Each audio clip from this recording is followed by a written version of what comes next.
In 2009, a man, a journalist, by the name Rob Walker, wanted to find out is storytelling really the most powerful tool of all? And in order to do this, he went on his computer and he bought 200 objects from eBay. And the average price of the objects were about $1. He then called 200 authors and he asked them, hey, would you like to be part of the significant object study? Which means that I would like you to write a story to one of the objects. And 200 authors said yes. So there he had 200 objects, he had 200 stories, and I assume that it was with nail-biting anticipation that he went on eBay again with all the 200 objects. Would there be a difference? Would there be a change? Do you think there was a change? One of the objects was this beautiful horse's head. There we go. The beautiful horse's head. Now this beautiful horse's head was bought for 99 cents and was sold when a story was added for $62.95. That is a slight increase of 6,395%. So was this a one-off situation? Not really, because he bought the 200 objects for a total of $129, selling them for $8,000. Now that's insane. But you know what's even more intellectually challenging to understand is how can you and I go to the movies and pay good money to watch movies like James Bond, who are absolutely unrealistic. And we sit there, we enjoy the movie, and some of us, we really enjoy the movie. And we leave the theater going like, God, what a man. I would like to be more like him. I'd like to walk like him. I'd like to talk like him. I like Bond. Wonder how I could be more like Bond. And then this weird revelation hits you like from nowhere, and you come up with a brilliant idea to walk to a watchmaker's shop. And wow, it just happens to be an Omega watch in that shop that resembles the one that Bond was wearing in the movie. And you pay $10,000 to put that watch on your wrist, and you leave that store feeling more like Bond. How is that possible? PQ Media tells us that $10.5 billion is turned over in product placement revenue every single year. How is it possible for you to be so easily tricked by something so simple as a story? Because you are tricked. Well, it all comes down to one core thing, and that is emotional investment. The more emotionally invested you are in anything in your life, the less critical and the less objectively observant you become. And the greatest emotional investment of all is falling in love. Now, falling in love resembles a good story. Do you remember the last time you fell in love? Do you? Good for you. It's a beautiful feeling, isn't it? Do you remember how you longed and how you yearned and how you dreamt? And then you looked at her and maybe you thought, God, I love the way you chew that apple. So crunchy. Oh, and the way you slurp that tea just over the edge, you know. Oh, it's so sexy. Love it. And then about 13 months later, when you biochemically fall out of love, 13 months later, on an average, you fall out of love. Suddenly, you find yourself sitting in the sofa. And you go, Jesus Christ, where did this thing come from? Oh my God, and where are my friends? This is a weird thing. And then suddenly you hear a sound. You go like, what's that? And you go over to the kitchen and you look and you go like, oh, it's you. You're eating an apple there. Could you just keep that down just a little bit? Yeah. You're kind of spraying the table there. Please don't.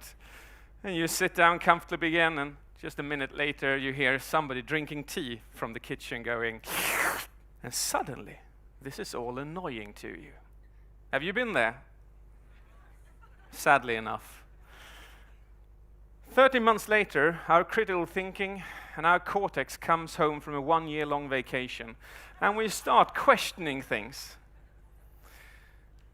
Now, during those 13 months, what happened was that your brain was flooded with neurotransmitters and hormones, hijacking your cortex, throwing your objectively observant skills out of the window. And the thing with storytelling is that the same thing can happen. In stories, the same hormones and neurotransmitters can be released. Hormones like vasopressin, oxytocin, serotonin, dopamine, endorphins.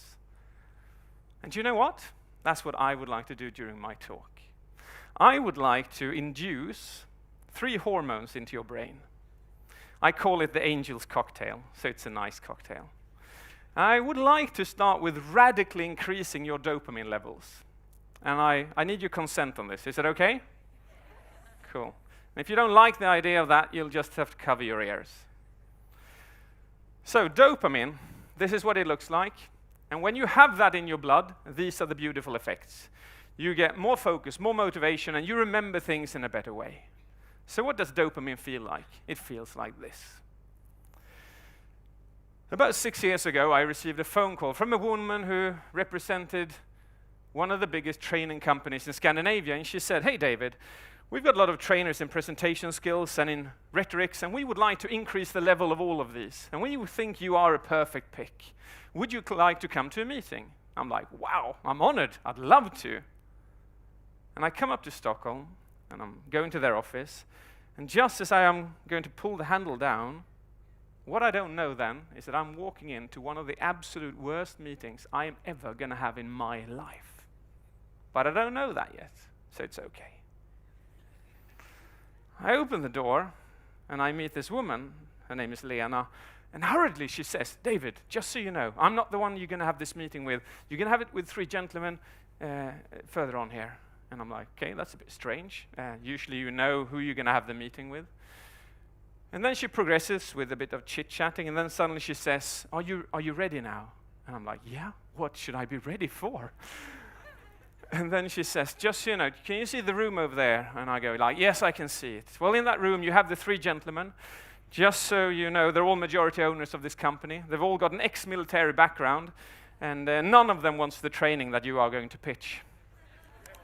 I'm like, come on! Why am I here?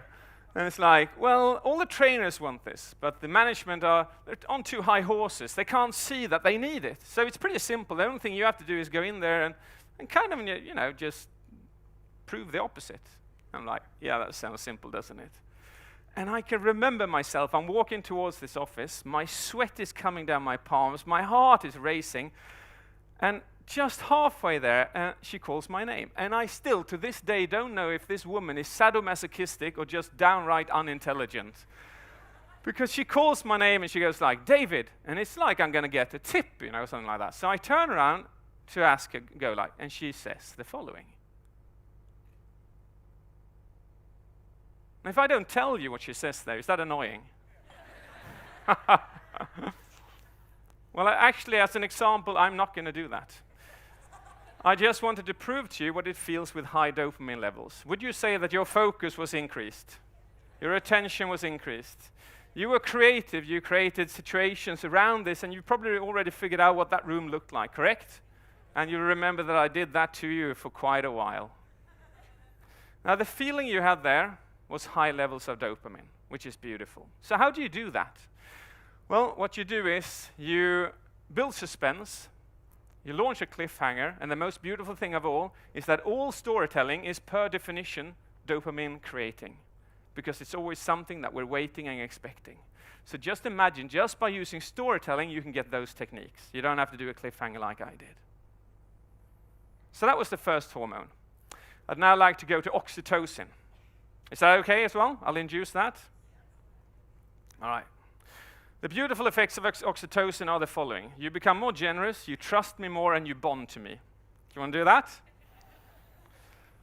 All right. All right, so this was 9 months have passed, and it was a planned cesarean. And the little brother, who was 5 years of age at that point of time, he was kind of really looking forward to what's going to happen. He was going to become a big brother. And he'd helped us pick out the wallpaper, he'd helped choose the bed linen. He'd even saved his own pocket money to buy a little stuffed animal, which was placed on the pillowcase. And about 2 days before the planned cesarean, something happened. Something wasn't right. The parents couldn't, something was off. And the day before, there was simply no movement in the stomach. There was no heartbeat. You couldn't feel or hear anything at all. So the parents were rushed into hospital, lay down on a bed, and the doctor comes in, checks the stomach, looks at me, and sees what I see, and that is that the heart is no longer beating for this child. This was me 9 years ago. It was the worst thing I've ever experienced in my entire life. And I don't know, can you just imagine what you have to tell, how you tell that to a 5-year-old? Can you just imagine that? Because he's home there waiting, anticipation for this coming event. But it won't happen.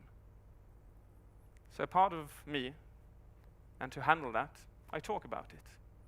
And I've talked to you about it now. And now, you got higher levels of oxytocin in your blood, whether you want it or not. Which means that you feel more human. You're bonding to me, and you feel more relaxed. So how do you do that? In storytelling, you create empathy. So whatever character you build, you create empathy for that character. And oxytocin is the most beautiful hormone of all, because you feel human. Now the third and last hormone is endorphins, and I would like to show you a woman which we can say has overdosed on endorphins. Let's just look what that looks like. Oh, we'll go here. To inspire and to respond. Are you speaking or listening?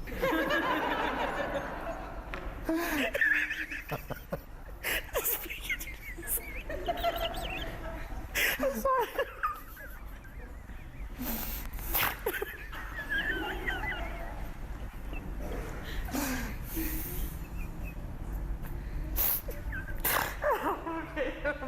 Just begin to listen. To inspire and to respond.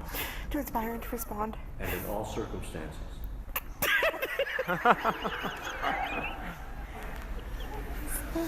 And in all circumstances. Of our life together.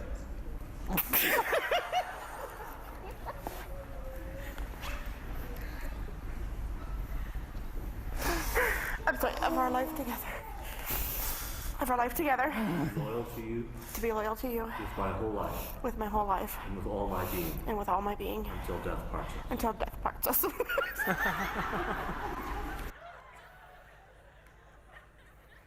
Oh, the timing of that is so lousy, isn't it?